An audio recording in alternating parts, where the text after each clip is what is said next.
Hello, dear students. We are studying with the chapter number 3, that is theories of chemical bonding. Chemical bonding की theories को पढ़ने से पहले हमें कुछ बेसिक्स रिवाइज करनी चाहिए, जैसे कि केमिकल बॉन्ड्स बनते क्यों हैं, और उसको अंडरस्टैंड करने के लिए हमें ये पता होना चाहिए कि केमिकल बॉन्ड जो बनते हैं उसका एक ही आंसर है कि उसका आंसर छुपा हुआ है एक्चुअली वैलेंसी में। तो वैलेंसी को समझते हैं कि एटम की वैलेंसी क्या चीज़ होती है। ये आपके पढ़े हुए टॉपिक हैं, इसको जस्ट हम रिपीट कर रहे हैं। वैलेंसी एक्चुअली हम उसको डिफाइन ऐसे करते हैं कि भाई किसी भी एटम की हम अगर इलेक्ट्रॉनिक कन्फिग्रेशन बनाते हैं, उसमें देखते हैं कि कितने अनपेयर्ड इलेक्ट्रॉन्स मौजूद हैं।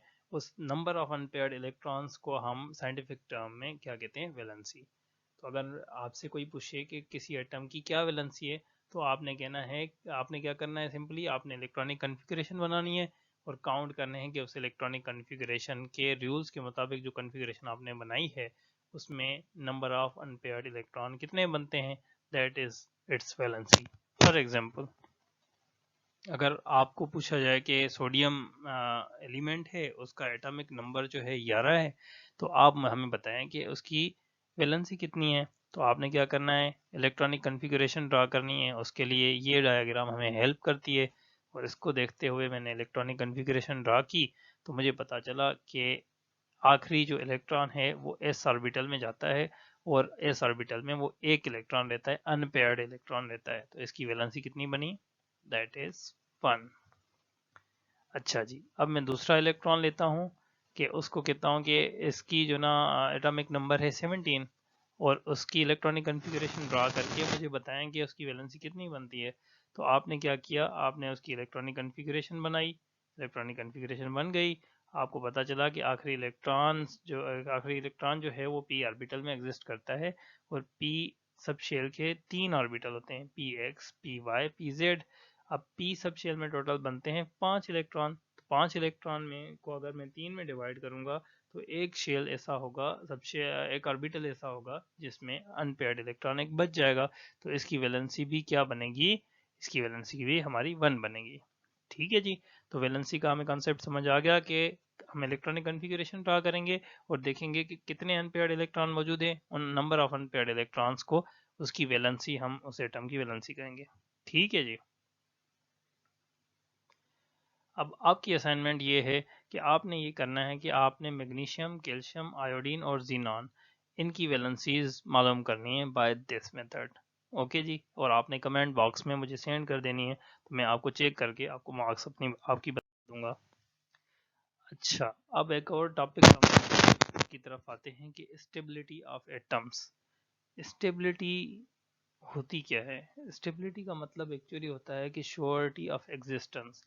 स्टेबिलिटी का फॉर एग्जांपल क्या मतलब है, जैसे आप लोग स्टूडेंट हैं, आप पढ़ क्यों रहे हैं, आप इसीलिए पढ़ रहे हैं कि आपको श्योरिटी हो कि आपका जो फ्यूचर है वो सिक्योर होगा। अब आपके फ्यूचर की सिक्योरिटी के लिए ये आपकी सारी स्ट्रगल चल रही है। वो सिक्योरिटी क्यों चाहते हैं, ताकि आप स्टेबल रहें, आपकी लाइफ आगे इजी हो, उसकी श्योरिटी चाहते हैं। तो इस श्योरिटी को हम कहते हैं स्टेबिलिटी। ठीक है जी। तो इसी तरह हम कहेंगे कि स्टूडेंट्स जो है पढ़ रहे हैं, तो वो क्यों पढ़ रहे हैं, because they want surety of their career. They want that they will be in the good, on the good positions in the good universities when they pass out. ठीक है जी। तो अब ये स्टेबिलिटी तो हर किसी को चाहिए होती है, और अब स्टेबिलिटी हासिल करने के लिए क्या चीज़ यूज़ होती है। स्टूडेंट्स एफर्ट कर रहे हैं, मेहनत कर रहे हैं, इस वीडियो को कोई स्टूडेंट सुन रहा है, वो उसको नोट्स बना रहा है, तो वो क्या कर रहा है, एक्चुअली बेसिकली वो अपनी एनर्जी यूटिलाइज कर रहा है।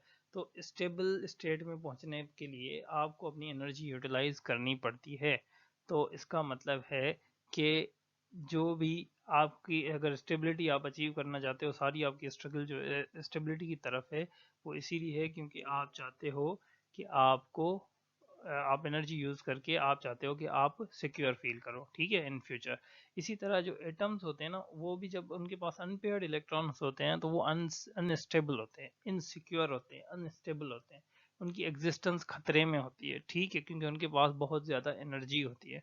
ठीक है जी। तो फिर अब जब पूरी यूनिवर्स जो है, हर कोई बंदा ये चाहता है कि वो स्टेबल रहे, तो इसी तरह एटम्स भी चाहते हैं कि वो स्टेबल रहें, वो अनस्टेबल कंडीशन में ना रहें। और उनके पास अगर अनपेयर्ड इलेक्ट्रॉन्स हैं, तो they are in unstable condition.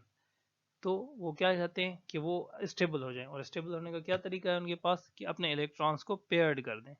ठीक है जी, जैसे हम अगर नाइट्रोजन को देख लें, नाइट्रोजन का एटॉमिक नंबर है 7, उसकी इलेक्ट्रॉनिक कन्फिग्रेशन हम बनाए तो उसके आखिरी 3 इलेक्ट्रॉन पी सब शेल में एग्जिस्ट करते हैं, और अकॉर्डिंग टू हॉर्न्स रूल वो 3 इलेक्ट्रॉन्स जो हैं वो अलग अलग सेपरेट रहेंगे। तो सेपरेट रहेंगे तो फिर वो अनपेयर्ड इलेक्ट्रॉन्स होंगे। 3 अनपेयर्ड इलेक्ट्रॉन इसके पास मौजूद हैं, तो ये स्टेबल है या अनस्टेबल है? दिस इज अनस्टेबल, और वो चाहेगा कि इन 3 इलेक्ट्रॉन्स को पेयर्ड करें। ठीक है जी। अब अगर आपको कोई पूछे कि किसी कोई एटम स्टेबल है या नहीं है, तो आप क्या कहें? स्टेबल का मतलब है कि जैसे नाइट्रोजन का हम एग्जांपल ले लें, हम कहें कि नाइट्रोजन जो है ना एज ए एटम क्या एग्जिस्ट करता है नेचर में? हम कहेंगे नहीं एग्जिस्ट करता, क्योंकि स्टेबल नहीं है। स्टेबल नहीं होने का मतलब जैसे किसी बंदे के बारे में कहें कि कोई बंदा स्टेबल है, तो आप कहते हैं कि उसका मतलब है वो अपने पाँव पे खड़ा हुआ है, वो खुद इंडिविजुअली एग्जिस्ट कर सकता है, वो अपने बलबूते पे जिंदगी जी सकता है। इसी तरह अगर एटम्स की स्टेबिलिटी की बात की जाए तो वो एटम जो अनस्टेबल होते हैं वो सिंगल स्टेट में एग्जिस्ट नहीं कर पाते यूनिवर्स में। तो इसी वजह से हम कहते हैं वो अनस्टेबल एटम्स हैं। अगर सिंगल स्टेट में, जैसे नाइट्रोजन का हम एग्जांपल दे दें, तो नाइट्रोजन कभी भी सिंगल स्टेट में मौजूद नहीं होता, बिकॉज इट इज अनस्टेबल।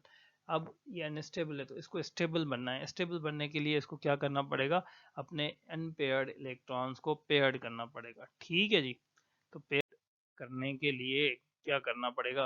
अब हमने सीखा कि पेयर्ड करने के लिए एक्सक्यूज मी, तो हमने सीखा कि भाई इलेक्ट्रॉन जो भी एटम जिसके पास इलेक्ट्रॉन्स अनपेयर्ड हालत में मौजूद हैं वो अनस्टेबल हैं, और जिनके पास पेयर्ड इलेक्ट्रॉन्स मौजूद होंगे सारे वो स्टेबल एटम्स होंगे। पर ये आपसे क्वेश्चन अगर आता है कि भाई आप बताएं ये एटम, आप हमारा फॉर एग्जांपल मैं आपसे पूछ लेता हूँ कार्बन, उसका एटॉमिक नंबर 6 है, मुझे बताएं ये स्टेबल है या अनस्टेबल है? तो आपको ये बताने के लिए फिर इलेक्ट्रॉनिक कन्फिग्रेशन ड्रा करनी पड़ेगी। इलेक्ट्रॉनिक कन्फिग्रेशन ड्रा करेंगे तभी आपको पता चलेगा कि कितने अनपेयर्ड इलेक्ट्रॉन्स इसमें मौजूद हैं, या अनपेयर्ड हैं भी या नहीं है। तो फिर ही आप बता पाएंगे कि ये स्टेबल है या अनस्टेबल है। तो ये थोड़ा सा औखा काम है, थोड़ी सी मेहनत वाला काम है, बहुत एफर्ट लगती है। तो क्या कोई इजी रास्ता है? हाँ जी, there is a will there is a way. कोई इजी रास्ता है, और उस इजी रास्ते का नाम है ऑक्टेट रियूल। ठीक है जी। ऑक्टेट रियूल, इसके नाम से जाहिर है ऑक्टेट का मतलब होता है 8। 8 का कायदा, 8 का कायदा, 8 का रूल। ये रूल क्या बताता है? ये रूल सिंपल है। ये रूल कहता है कि भाई एटम की अगर स्टेबिलिटी आपको देखनी है कि कोई एटम स्टेबल है या नहीं है, तो बजाय कि आप उसकी इलेक्ट्रॉनिक कन्फिग्रेशन ड्रा करो और फिर देखो कि भाई उसके पास जो अनपेयर्ड इलेक्ट्रॉन है या नहीं है, आप सिंपली ये करो, उसका लास्ट शेल जो है उसमें इलेक्ट्रॉन काउंट कर लो। अगर उसमें 8 इलेक्ट्रॉन मौजूद हैं तो वो अनस्टेबल है, वो स्टेबल है, और जिसके पास 8 इलेक्ट्रॉन नहीं है वो अनस्टेबल है। ठीक है जी। तो अब सिंपल हो गया, अब हम ऑर्बिटल्स की तरफ जाते ही नहीं है। अब हम ऑक्टेट रूल को फॉलो करेंगे, और हम कहेंगे कि भाई आखिरी शेल को देखो, आखिरी शेल में अगर 8 इलेक्ट्रॉन है दैट इज स्टेबल, अगर नहीं है दैट इज अनस्टेबल। ठीक हो गया। तो अब हमें जस्ट काउंट करने हैं लास्ट शेल में इलेक्ट्रॉन। फॉर एग्जांपल नाइट्रोजन को अगर ले लें हम, तो नाइट्रोजन में आखिरी शेल कौन सा वाला है? Shell number 1, shell number 2। Shell number 2 इसका लास्ट शेल बनता है। तो लास्ट शेल में इसके पास कितने इलेक्ट्रॉन्स हैं? 5 इलेक्ट्रॉन्स हैं। दैट मीन्स 8 नहीं है। 8 नहीं है तो ऑक्टेट रियल कहता है 8 ना हो तो वो अनस्टेबल है, 8 हो तो स्टेबल है, 8 नहीं है तो दैट इज अनस्टेबल। ठीक है। इसके इलेक्ट्रॉन्स 4 हैं लास्ट ईयर में? No, it has 4, not 4 but 5 electrons, and it is unstable. तो अब हमें इजी बन गया कि हमें जो ना जस्ट काउंट करने आखिरी शेल वाले इलेक्ट्रॉन। बट कोई भी एटम, अब हर एटम को लास्ट शेल में 8 बनाने होंगे ताकि वो स्टेबल बन सके। तो कोई भी एटम अपने 8 इलेक्ट्रॉन्स कैसे पूरे करता है? Let's see. फॉर एग्जांपल आप सोडियम पे आ जाएं। सोडियम का एटॉमिक नंबर है 11, उसके लास्ट शेल बनता है तीसरा नंबर शेल, और उसमें 1 इलेक्ट्रॉन है। ठीक है जी। अब ये अगर चाहता है कि ये स्टेबल बन जाए, ये अनस्टेबल है बिकॉज ये जो ना 8 इलेक्ट्रॉन इसके आखिरी शेल में नहीं है। ठीक है। और इसको 7 इलेक्ट्रॉन चाहिए स्टेबल होने के लिए, आखिरी शेल में 7 इलेक्ट्रॉन और इसको चाहिए। अब 7 इलेक्ट्रॉन इसको कौन देगा? जो भी देगा वो जाहिर सी बात है खुद अनस्टेबल हो जाएगा। तो कौन अपने आप को बर्बाद करके किसी और को बसाता है क्या? नहीं हो सकता, this is not possible. So it is very difficult कि वो 7 इलेक्ट्रॉन हासिल करके स्टेबल हो जाए। तो फिर क्या उसके पास और क्या वे है? यस, इजी वे है उसके पास एक। वो कौन सा है? Lose one electron in the last shell. अगर ये इलेक्ट्रॉन लास्ट शेल में लूज कर देता है तो आप जरा देखें इसका सेकंड शेल में इसके अगर इलेक्ट्रॉन काउंट करें तो इसके सेकंड शेल में 8 इलेक्ट्रॉन हैं। तो अगर ये लूज करता है एक इलेक्ट्रॉन तो इसका आखिरी वाला शेल खत्म हो जाएगा, क्योंकि इलेक्ट्रॉन ही नहीं है तो शेल ही नहीं है। तो इसका जो लास्ट शेल बन जाएगा वो सेकंड नंबर शेल बन जाएगा। तो जब second number shell last shell है इसका, तो उसमें तो ऑलरेडी हमारे 8 इलेक्ट्रॉन्स मौजूद हैं। That means now it becomes the stable atom.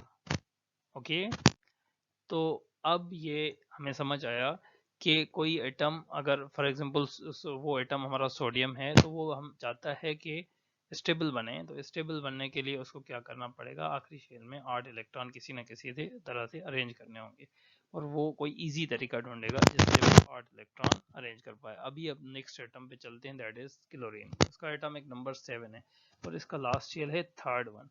अगर थर्ड वन लास्ट शेल को हम देखें तो उसके इलेक्ट्रॉन टोटल बनते हैं 7। तो इसको अनस्टेबल कहेंगे because it hasn't got the 8 electron that is according to the octet rule।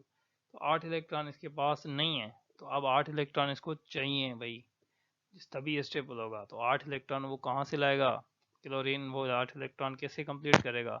एक इलेक्ट्रॉन इसको चाहिए। एक इलेक्ट्रॉन कहीं से इसको अगर मिल जाए ये स्टेबल हो जाए। तो ये क्या है? इजी है। यस, एक इलेक्ट्रॉन कोई ना कोई दे सकता है यार। 7 इलेक्ट्रॉन तो ठीक है मिलने से रहे, 7 इलेक्ट्रॉन तो कोई नहीं देगा। एक इलेक्ट्रॉन कोई ना कोई दे देगा जिसका खुद का भी फायदा हो जाए। तो ये इसको अगर एक इलेक्ट्रॉन वो मिल जाए तो वो क्या करेगा? स्टेबल हो जाएगा। ये रेड वाला जो इलेक्ट्रॉन है इसने कहीं कहीं से ले लिया है खिरात में या किसी दोस्ती में, तो इसको अब इलेक्ट्रॉन मिल गया। तो अब इस इलेक्ट्रॉन के बाद इसका ऑक्टेट पूरा हो जाएगा, और अकॉर्डिंग टू ऑक्टेट रूल ये क्या बन गया है जी? स्टेबल।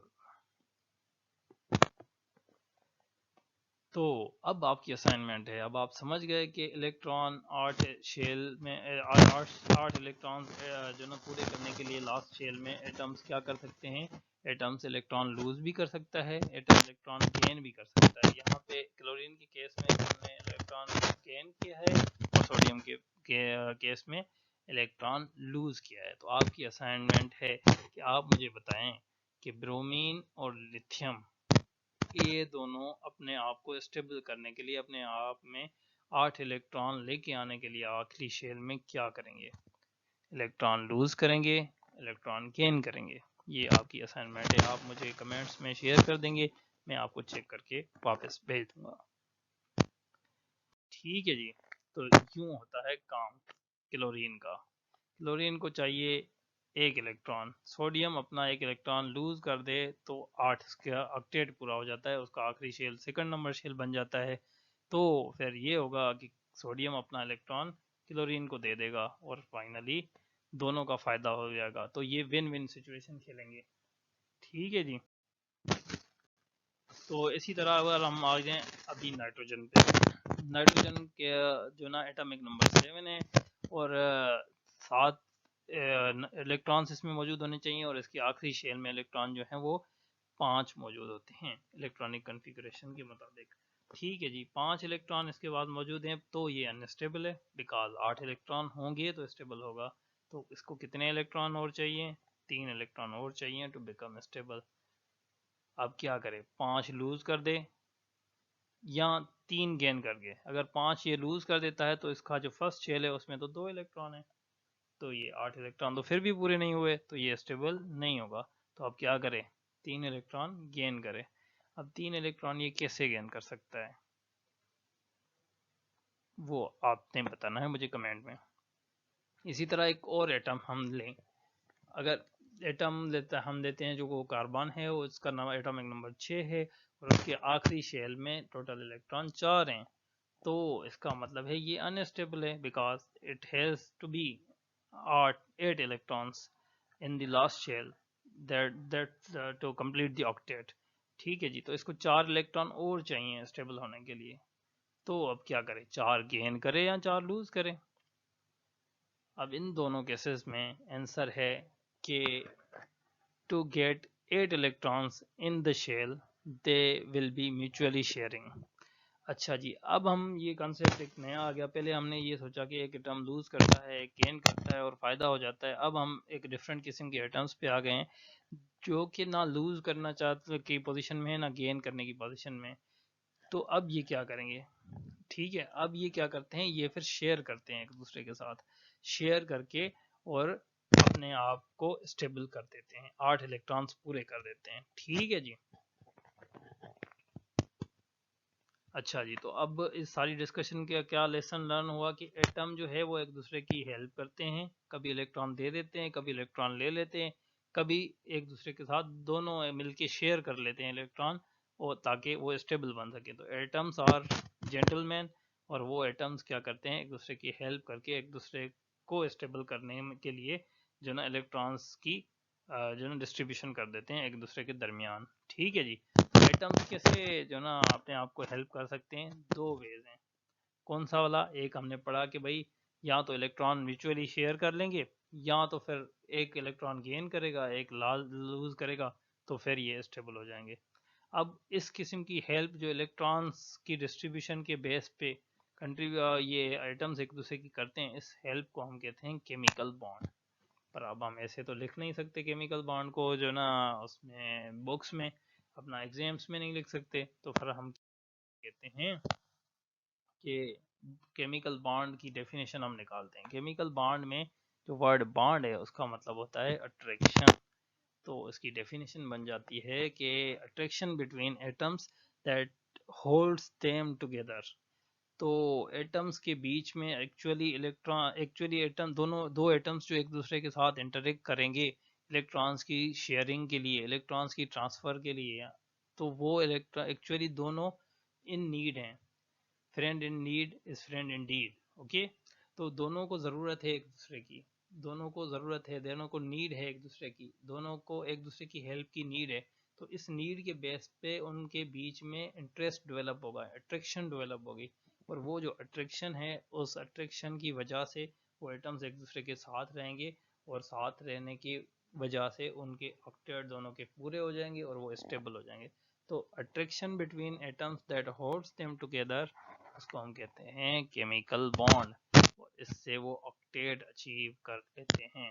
ठीक है जी। अब टाइप्स ऑफ केमिकल बॉन्ड्स कितने हुए भाई, शेयर जो ये जो अट्रैक्शन है उन दोनों के बीच में, दो एटम्स के बीच में, या ये जो हेल्प है एटम्स एक दूसरे की करते हैं, वो कितने किस्म की करते हैं, या तो शेयरिंग से करते हैं या तो फिर ट्रांसफर ऑफ इलेक्ट्रॉन से करते हैं। तो शेयरिंग से करें तो हम उसको कोवेलेंट बॉन्ड कहते हैं, या ट्रांसफर से करें तो फिर हम उसको आयोनिक बॉन्ड कहते हैं। तो कोवेलेंट बॉन्ड हमारा क्या हो गया, chemical bond formed by mutual sharing of electron, और आयोनिक बॉन्ड हमारा क्या हो जाएगा, chemical bond formed by losing और गेनिंग इलेक्ट्रॉन्स। ठीक है जी। अब हम देखते हैं कि कौन सा बॉन्ड बनेगा। अब हमें कैसे पता चले कि भाई ये दो एटम्स हमारे पास मौजूद हैं, ये दोनों एटम्स क्या कौन सा बॉन्ड बनाएंगे आपस में। जैसे सोडियम और क्लोराइड मौजूद हैं, तो अगर हम सोडियम को देखें तो सोडियम के पास एक इलेक्ट्रॉन मौजूद है, तो हमने देखा कि सोडियम लूज करना पसंद करेगा। ठीक है, और हमने देखा कि क्लोराइड को एक इलेक्ट्रॉन चाहिए, तो ये गेन करना पसंद करेगा।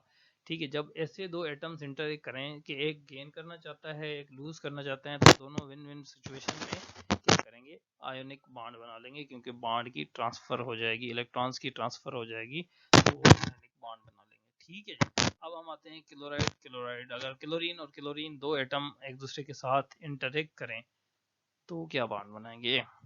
क्लोरीन तो क्या करता है, यस, क्लोरीन तो गेन करना चाहता है इलेक्ट्रॉन, यस, बिकॉज उसको एक इलेक्ट्रॉन चाहिए और वो उसको इलेक्ट्रॉन को गेन करना चाहेगा। ठीक है, दोनों गेन जब करना चाहते हैं तो फिर क्या होगा, दोनों जब इंटरेक्ट करेंगे, दोनों गेन करना चाहते हैं, तो they will mutually share and that is covalent bond will be formed between these two. Okay जी, तो कोवेलेंट बॉन्ड कब बनता है, उसके हम उसको थोड़ी डिस्क्रिप्शन में लेके आते हैं, उसके कुछ पॉइंट्स हम लिख लेते हैं ताकि हमें अब याद भी रहे, हमें समझ तो आ गया है। कब बनेगा भाई, तब बनेगा जब दोनों एटम्स इलेक्ट्रॉन गेन करना चाहते हैं। जैसे हमने अभी क्लोराइड का केस पढ़ा, क्लोरीन का केस पढ़ा, दोनों एटम्स एक दूसरे को एक्चुअली गेन करना चाहते थे, तो दोनों एटम्स ने एक दूसरे के साथ क्या कर लिया जी, दोनों ने एक दूसरे के साथ म्यूचुअली शेयर कर लिया। ठीक है, और यहाँ कब बनेगा, जब both atoms want to share.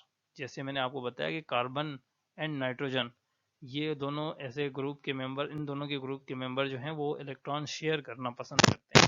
तो ये शेयर वाले भी अगर एक दूसरे के साथ आएंगे तो वो तो बिल्कुल डेफिनेटली शेयर करेंगे। तो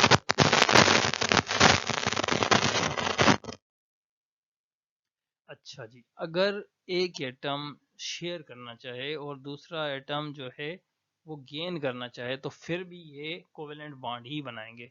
जैसे क्लोरीन के बारे में पढ़ा तो कि वो गेन करना चाहता है, कार्बन के बारे में पढ़ा कि वो शेयर करना चाहता है, तो अल्टीमेटली ये शेयर ही करेंगे एक दूसरे के साथ। ठीक है जी। आयोनिक बॉन्ड कब बनेगा, आयोनिक बॉन्ड तब बनेगा जब एक एटम इलेक्ट्रॉन लूज करना चाहे। तो फिर अगर ऐसा एटम किसी के साथ अटैच हो जाए, वो एटम भले अगला एटम शेयर करना चाहे या अगला एटम गेन करना चाहे, दोनों को ये एटम लूज कर देगा, ये एटम दे देगा। तो ऐसे जैसे सोडियम की एग्जांपल ले लें, सोडियम अगर क्लोरीन से इंटरेक्ट करेगा फिर भी एटम दे देगा, अगर कार्बन से करेगा तो फिर भी एटम दे देगा। ठीक है जी। तो आयोनिक बॉन्ड कब बनता है, जब भी कोई एक एटम ऐसा हो जो कि इलेक्ट्रॉन लूज करना चाहता हो। ठीक है जी। अच्छा जी, कोवेलेंट बॉन्ड के बारे में हमने पढ़ा कि ये बॉन्ड बनता है by mutual sharing of electrons. Covalent bond कैसे बनता है जी, दो एटम इंटरेक्ट करेंगे और वो दोनों एक दूसरे के साथ इलेक्ट्रॉन म्यूचुअली शेयर कर लेंगे। बट शेयर करेंगे कैसे, what will be the method, उसका आंसर दो थ्योरीज ने हमें दिया था। एक थ्योरी को कहते हैं वैलेंस बॉन्ड थ्योरी और दूसरी थ्योरी को हम कहते हैं मॉलिक्यूलर ऑर्बिटल थ्योरी। ठीक है जी। और ये थ्योरीज हम नेक्स्ट क्लास में इंशाल्लाह पढ़ेंगे। Thank you so much. For any kind of suggestion, for any kind of question, you can comment, write in the comments, and I will definitely be answering your questions.